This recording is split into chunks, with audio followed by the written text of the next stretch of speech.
Hello friends, welcome to చందమామ కథలు by RK. చందమామ కథల ప్రపంచంలోకి వెళ్ళిపోదామా? ఇప్పుడు చెప్పబోయే కథలలో మొదటి కథ బరువుకు తగ్గ న్యాయం. ఈ కథను రాసిన వారు శ్రీమతి వసుంధర గారు. వేదపల్లి అగ్రహారం వాడైన పేరిశాస్త్రి గొప్ప వేద పండితుడు. ఆయన వద్ద ఎన్నో పురాతన గ్రంథాలున్నాయి. జాతి మత కుల విభేదాలతో ప్రపంచంలో ఎన్నో హత్యలు, ఎంతో రక్తపాతం జరుగుతూ ఉంటే ఆయనకు బాధ కలిగి ఇతర మతాలకు సంబంధించిన ముఖ్య గ్రంథాలు కూడా సంపాదించి వాటిని కూడా క్షుణ్ణంగా చదివాడు ఆయన. అప్పుడు ఆయనకు ఒక అద్భుతమైన విషయం అవగాహనకు వచ్చింది. అదేమంటే, ఏ మతము హింసను బోధించదు. సర్వమానవ సమానత్వాన్ని శాసించి లోక కళ్యాణాన్ని కోరుకుంటాయి మతాలు అన్నీను. ఈ సత్యాన్ని ప్రజల ముందు ఉపన్యాసంగా ఇచ్చి అప్పటికప్పుడు శ్రోతలు వెలిపుచ్చిన సందేహాలకు వారి వారి మత గ్రంథాల నుంచి ఉదాహరణలు ఇచ్చి సందేహ నివృత్తి చేయాలనుకున్నాడు పేరిశాస్త్రి. ఇలా అనుకున్నదే తడవుగా ఆయన తన కార్యక్రమం ప్రారంభించాడు. అందుకోసం ముఖ్యమైన గ్రంథాల అన్నీ ఒక కొయ్యపెట్ట నిండా సర్దాడు. దాన్ని మోయటానికి వీరయ్య అనే కూలిని పెట్టుకుని దేశ సంచారం ప్రారంభించాడు. ఆరంభంలో పేరిశాస్త్రి ఉపన్యాసాలను ఎవరూ పట్టించుకోలేదు.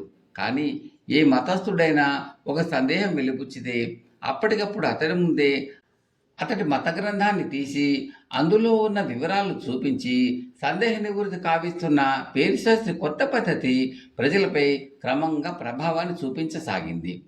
ఫలితంగా ఎక్కడెక్కడ నుంచో పేరిశాస్త్రికి ఆహ్వానాలు రాసాగాయి. చాలా సభల్లో పేరిశాస్త్రి తలపెట్టిన కార్యక్రమాన్ని అభినందిస్తూ కొందరు ధన వస్తువు రూపేణ బహుమతులు ఇవ్వడం కూడా ఆరంభించారు. ఇలా ఒక సంవత్సరం జరిగాక ఒక పెద్ద జమీందారు ఆయనకు ₹1,00,000 బహుమానంగా ఇచ్చాడు.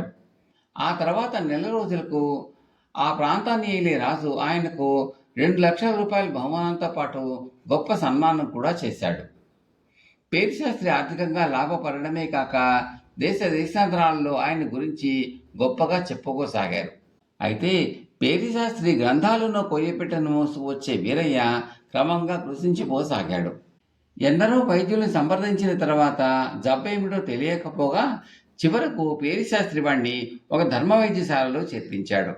అక్కడ వైద్యులు వీరయ్యను అనేక రకాలుగా పరీక్షలు చేసి వాడికి శారీరకంగా ఏ జబ్బు లేదని తేల్చారు. ఇది విని పేరిశాస్త్రి ఆశ్చర్యపడి వీరయ్యతో, "ఒరే వీరయ్య, నువ్వు బయటికి చెప్పకుండా మనసులో ఏదో దాచుకుని బాధపడిపోతున్నావు, అదేమిటో చెప్పరా" అని అడిగాడు. వీరయ్య ఒక పట్టాను చెప్పలేదు. ఆఖరికి పేరిశాస్త్రి ఎంతో బలవంతం చేసిన మీదట వాడు, "బాబు, మీ మత గ్రంథాల బరువంతా నేను మోస్తున్నాను. పేరు డబ్బు మీకు వస్తున్నది. మీతో పోల్చుకుంటే నాకు వచ్చిన లాభం ఏమున్నది" అన్నాడు. వాడిలో ఇంత బాధ ఉన్నదని ఇప్పటి వరకు పేరిశాస్త్రికి తట్టనే లేదు. ఆయన ఆశ్చర్యపడి వాడికి అర్థమయ్యేలాగా చెప్పాలనుకుని, "వీరయ్య, నువ్వు గ్రంథాలున్న కొయ్యపెట్టెను బండిలో పెడతావు. అక్కడి నుంచి దాన్ని వేదిక మీదకి తెస్తావు. ఈ లెక్కను చూస్తే నువ్వు రోజుకు 2-3 గంటల కంటే దాన్ని మోయడం లేదు, అవునా" అన్నాడు. "అవును, కానీ మీరు కొత్త పద్ధతిలో చేస్తున్న ప్రచారానికి నేను మోస్తున్న ఆ బరువే కదా పేరు డబ్బు తెచ్చిపెడుతున్నది" అన్నాడు వీరయ్య. "నిజమే, ఈ పుస్తకాల బరువును రోజుకు 2-3 గంటల పాటు తల మీద మోస్తున్నావు. నీకెప్పుడు బరువు అనిపిస్తే అది దించుకోగలవు కూడాను. కానీ ఈ పుస్తకాల బరువును నేను నా తలలోపల మెదడులో రోజంతా మోస్తూనే ఉంటాను.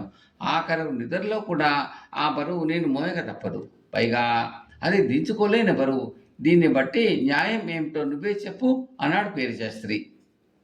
పేరిశాస్త్రి ఎప్పుడు ఎవరు ఏమి అడిగినా ఠకీమని ఒక పుస్తకం తీసి ఏ పుటలో ఏముందో చెబుతాడు అని వీరయ్యకు తెలుసు. అందువల్ల వాడు వెంటనే, "నా తప్పు తెలిసింది బాబు. బరువు మోయడంలో మేధావిని కూలివాడితో పోల్చాను. నన్ను మన్నించండి" అన్నాడు. అయితే పేరిశాస్త్రి అంతటితో ఊరుకోలేదు. ఆయన తన ఆదాయంలో వీరయ్యకు మరి కాస్త ఎక్కువ భాగం ఇవ్వటమే కాక 10 మందిలోనూ సర్వమత సామరస్యాన్ని ప్రబోధించడానికి వీరయ్య చేస్తున్న సాయాన్ని కూడా పొగడసాగాడు. వీరయ్య మనోవ్యాధి తగ్గిపోయింది. ఆ తర్వాత నుంచి వాడు తల మీద నుంచి బరువు దించుకున్నప్పుడల్లా, "పాపం, నా యజమానికి ఇలాంటి అవకాశం రాదు కదా" అని జాలిపడుతూ ఉండేవాడు. కథ సమాప్తం. తర్వాతి కథ అర్థం లేని పరీక్ష. ఇది బేతాళ కథ. ఈ కథకు ఆధారం శ్రీ PVSSN రాజుగారి రచన. పట్టుబదలని విక్రమార్కుడు చెట్టు వద్దకు తిరిగి వెళ్ళి చెట్టుపై నుంచి శవాన్ని దించి భుజాన వేసుకుని ఎప్పటిలాగే మౌనంగా శ్మశానకేసి బయలుదేరాడు.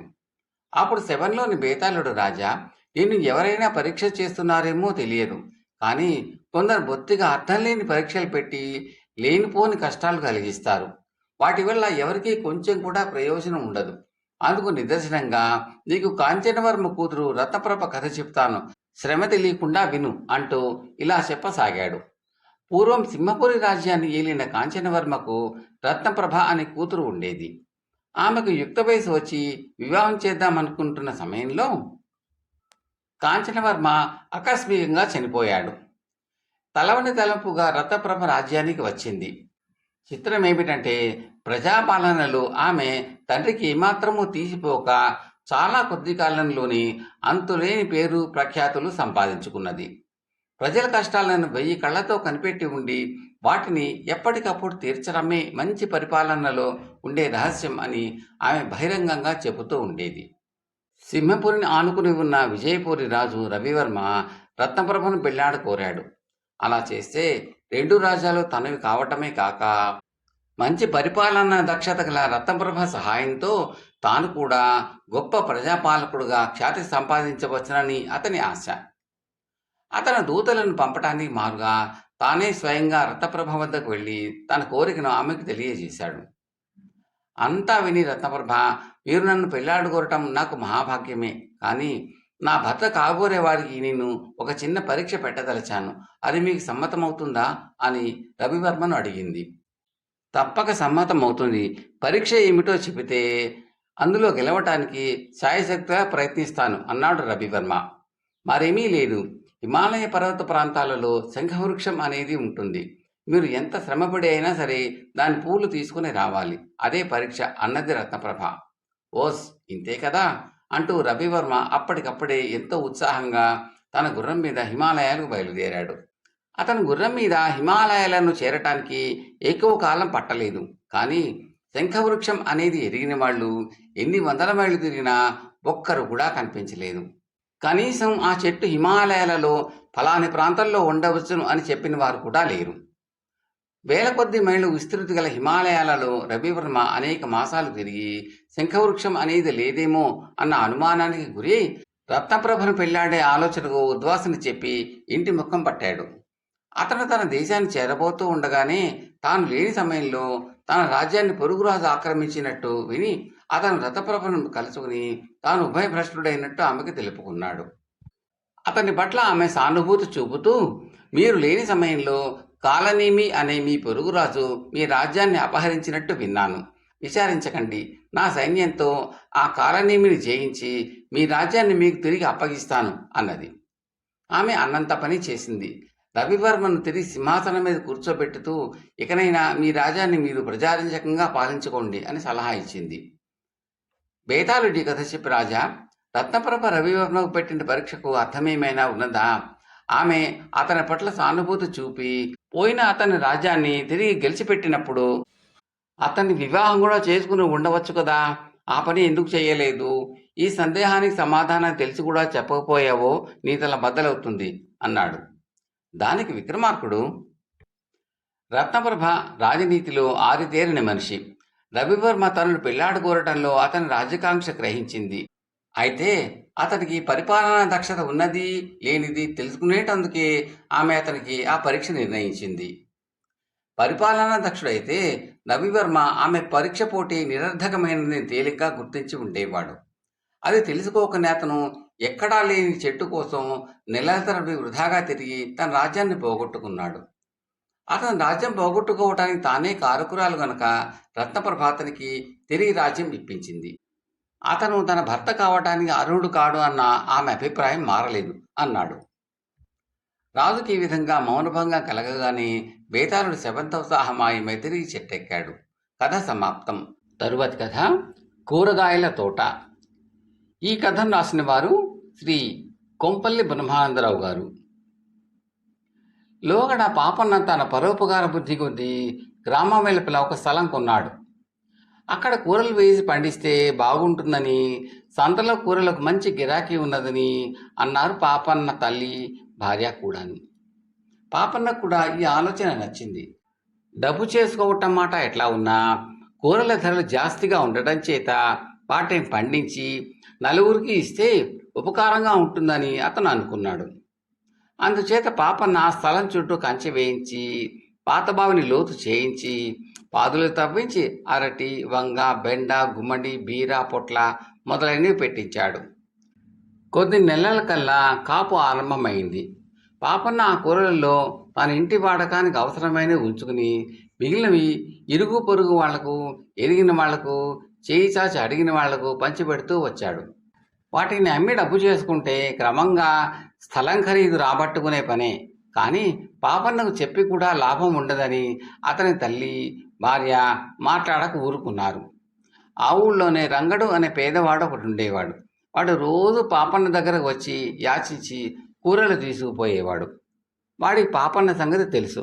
అందుచేత వాడు ఒకనాడు తోటకే వచ్చి, పాపన్న గారు, మా ఇంటికి చాలామంది చుట్టాలు వచ్చారు, కొన్ని వారాల పాటు ఉంటారు, అందుచేత కూరలు కొంచెం జాస్తిగా ఇప్పించారంటే అంటూ నీళ్లు నమ్ములతో ఒక గంప చూపించాడు.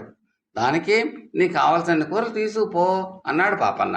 రంగడు గంప నిండా కూరలు పోసుకుని దాన్ని తీసుకుని తిన్నగా సంతకు పోయి 2 రూపాయల ఖరీదుకు కూరలన్నింటినీ అమ్మేశాడు. ఒక చిన్న వివరణ. ఈ కథ 1968 జూలై సంచిక చందమామలది. అప్పట్లో ధరలన్నీ చాలా తక్కువగా ఉండేవండి. అందువల్ల 2 రూపాయలు కూడా పెద్ద మొత్తం కిందే లెక్క. ఇక కథలోకి వెళ్దామా? అది మొదలు వాడు ప్రతిరోజు తోటకు వచ్చి గంపెడు కూరలు కోసుకుని తీసుకుపోయి సంతలో అమ్మి నిశ్చింతగా డబ్బు చేసుకుంటూ వచ్చాడు. ఒక్కో రోజు వాడు కూరలు కోసుకుపోయాక పాపన్నకి కూరలు మిగిలేవి కావు. అయినా పాపన్న బాధపడలేదు. రంగడు తన తోటలోని కూరలను తీసుకుపోయి సంతలో అమ్ముతున్న సంగతి పాపన్నకి ఏమాత్రం తెలియదు. అయితే ఈ సంగతి ఒక విధంగా అతని చెవిన పడింది. ఇరుగు పొరుగు అమ్మలకలు పాపన్న భార్య అయిన మీనాక్షితో, మీ వారి కూరల వ్యాపారం బాగానే సాగుతున్నట్టుందే అన్నారు. ఈ మాటలకు మీనాక్షి ఆశ్చర్యపడి, మావారా, ఆయన వ్యాపారం చేస్తారా? ఎక్కడి మాట అన్నది. ఆయన ఎందుకు చేస్తారులే, కూరగాయలు రంగడి చేత సంతలో అమ్మిస్తున్నారు అన్నారు అమలకలు. ఆ తర్వాత మీనాక్షి పాపన్నతో, మీరు రంగడి చేత మన తోటలో ఉన్న కూరల్ని సంతలో అమ్మిస్తున్నారా? ఇరుగు పొరుగు వాళ్ళు అంటున్నారే అన్నది. పాపన్నకు ఇటువంటి పుకార్లంటే విసుగు. వాడి ఇంటికి బంధువులు వచ్చారంటే జాస్తిగా కూరలు తీసుకుపోనిస్తున్నాను, లోకులకు వేరే పనేముంది, లేనిపోనివన్నీ కల్పించి చెప్పుకుంటారు, నువ్వేమీ నమ్మకు అన్నాడతను. ఒకనాడు రంగడు తోట నుంచి గంపెడు కూరలు తీసుకుపోతూ ఉండగా కాళ్ళు మడతపడి బెణికింది. వాడు అతి కష్టం మీద ఇల్లు చేరుకుని 10 ఏళ్ల తన కొడుకును పిలిచి, ఈ కూరలు సంతలో అమ్మి 2 రూపాయలు తేగలవుట్రా అని అడిగాడు. దానికి రంగడు కొడుకు ఓ అన్నాడు. గంప చాలా బరువురా, నువ్వు మోయగలవా అన్నాడు రంగడు. ఓ అన్నాడు రంగడి కొడుకు. తప్పేది లేదు గనక రంగడు తన కొడుకు ఏవి ఏ ధరకు అమ్మాలో వివరంగా చెప్పి కూరల గంప వాడి నెత్తికి ఎత్తి సంతకు సాగనంపాడు. రంగడి కొడుకు గంప నెత్తిన పెట్టుకుని సగం దూరం కూడా పోకమునుపే మెడనొప్పి వాడికి తీవ్రంగా వచ్చేసింది. వాడు ఎదురుగా వచ్చే ఒక పెద్ద మనిషిని చూసి, బాబు బాబు గంప దింపి పెట్టండి అని అడిగాడు. ఆ పెద్ద మనిషి ఎవరో కాదు, మన పాపన్ని. అతను గంప దింపుతూ, వేలెడు లేవు, ఇంత బరువును ఎత్తుకున్నావెందుకు? దీన్ని ఎక్కడికి తీసుకుపోతున్నావు? పెద్దవాళ్ళెవరు లేరా అని అడిగాడు. మా అయ్యకు కాలు బెణికిందండి, అందుకని నేనే తీసుకుపోతున్నాను, కూరలు అమ్మాలిగా మరి అన్నాడు. దీన్ని తీసుకుని సంతకు చేరేసరికి నీ మెడ కూడా బెణుకుతుంది, ఈ కూరలను ఎంతకి ఇస్తావో చెప్పు అన్నాడు. మా అయ్య వీటిని 2 రూపాయలకు అమ్మమన్నానండి అన్నాడు ఆ కుర్రవాడు. ఆ 2 రూపాయలు నేను ఇస్తాను, కానీ మా ఇంటికి రా అని పాపన్న ఆ కూరల తట్టను తానే ఎత్తుకుని రంగడి కొడుకును తన వెంట తీసుకుపోయి 2 రూపాయలు ఇచ్చి పంపేశాడు. కుర్రాడు ఇంటికి పోయి కూరలు దారిలోనే అమ్ముడయ్యాయి, ఎవరో ఆయన కూరలన్నీ కొనేసి డబ్బిచ్చాడు అంటూ రంగడికి 2 రూపాయలు ఇచ్చేశాడు. ఎవరో ధర్మాత్ముడు అని రంగడి నిట్టూర్చాడు. మర్నాటికి రంగడి కాళ్ళు బాధ కాస్త హెచ్చిందే కానీ తగ్గలేదు. వాడు తన కొడుకును పిలిచి, వరే, ఊరి చివరి పాపన్న గారి తోట తెలుసుగా, అక్కడికి బుట్ట తీసుకుపోయి నేను పంపానని పాపన్న గారితో చెప్పి ఈ బుట్టెడు కాయలు కోసుకుని సంతలో అమ్మి 1 రూపాయి అయినా పట్టుకురా, పాపన్న గారు గంపడైనా కూరలు ఇస్తాడు కానీ నువ్వు మొయ్యలేవు అని చెప్పి పంపాడు. రంగడి కొడుకు వచ్చేసరికి తోటలో పాపన్న పాదులు బాగు చేస్తున్నాడు. కుర్రాడు పాపన్న మెరంగా నిలబడి, మా అయ్య రంగన్న తమని అడిగి కూరలు తెమ్మన్నాడండి అన్నాడు. పాపన్న తల ఎత్తి వెనక్కి తిరిగి చూసి, "ఓర్ని నువ్వా?" అన్నాడు. నిన్న తన దగ్గర కూరలు కొన్నది పాపన్నే అని తెలియగానే రంగడి కొడుకు బెదిరి పుట్ట అక్కడే పారేసి పారిపోయాడు. "ఒరేయ్ మాట, ఒరేయ్ మాట" అని పాపన్న కేక పెడుతున్నా వాడు వినిపించుకోలేదు. వాడు అదే పరుగుని ఇంటికి పోయి తన తండ్రితో, "నిన్న నా దగ్గర కూరలు తీసుకుని 2 రూపాయలు ఇచ్చింది పాపన్న గారే. ఆయన్ని తోటలో చూసి పరిగెత్తుకుంటూ వచ్చా" అన్నాడు. తన మోసం బయటపడినందుకు రంగడు భయపడిపోయాడు. పాపన్నకు మొహం ఎలా చూపాలో వాడికి అర్థం కాలేదు.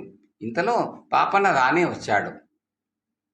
"ఏం రంగన్న, నీకేనా కాలు బెణికింది? ఇంకా నయం కాలేదా? మీ ఇంటికొచ్చిన చుట్టాలంతా వెళ్ళిపోయినట్టున్నారే" అన్నాడు. రంగన్న కుంటుతూ వచ్చి పాపన్న కాళ్ల మీద పడి, "బుద్ధి గడ్డి తిని చేశాను బాబు వెధవ పని. మీ రుణం ఎలా తీర్చుకోవాలో మీరే చెప్పండి" అని బలబలా ఏడ్చాడు. "దానికేం లే రంగన్న, పేదరికం అనేక పనులు చేయిస్తుంది. నీకెందుకు వచ్చిన కర్మ? నా తోట పని చూసుకుంటూ నీ ఖర్చుకు సరిపడా కాయగూరలు అమ్ముకు నిక్షేపంగా బతుకు" అన్నాడు పాపన్న. అది మొదలు రంగడు పాపన్న తోటలో పనిచేస్తూ మరింత బాగా కూరలు పండించి పాపన్నకు అందకుండా కూరలు కోసి అమ్మి అందులో ₹1 తను ఉంచుకుని రోజు 2-3 రూపాయలు మీనాక్షి చేతిలో పెట్టిపోతూ ఉండేవాడు. కథ సమాప్తం. తరువాతి కథ మేలు కీడు. ఈ కథను రాసిన వారు శ్రీమతి మంజుభారతి గారు. కథలోకి వెళ్ళబోయే ముందు ఒక చిన్న మనవి. మీకు ఈ కంటెంట్ నచ్చితే లైక్ చేయండి, బంధుమిత్రులకు షేర్ చేయండి, సబ్స్క్రైబ్ చేసి గంట సింబల్లోకి ఆల్ కూడా నొక్కండి. ఇలా చేయడం వల్ల నేను పెట్టబోయే తదుపరి వీడియోలన్నీ కూడా మీరు చూసి ఆనందించవచ్చు. ఈ కథలపై మీ అభిప్రాయాలను, సూచనలను తప్పక కామెంట్లో పెట్టండి. చాలామంది చూస్తున్నారు కానీ లైక్ చేయడం, కామెంట్లు పెట్టడం చేయటం లేదండి. దయచేసి అవి చేయండి. అది మాకు ఎంతో ప్రోత్సాహాన్ని ఇస్తుందండి. Thank you very much. ఇంకా కథలోకి వెళ్దామా?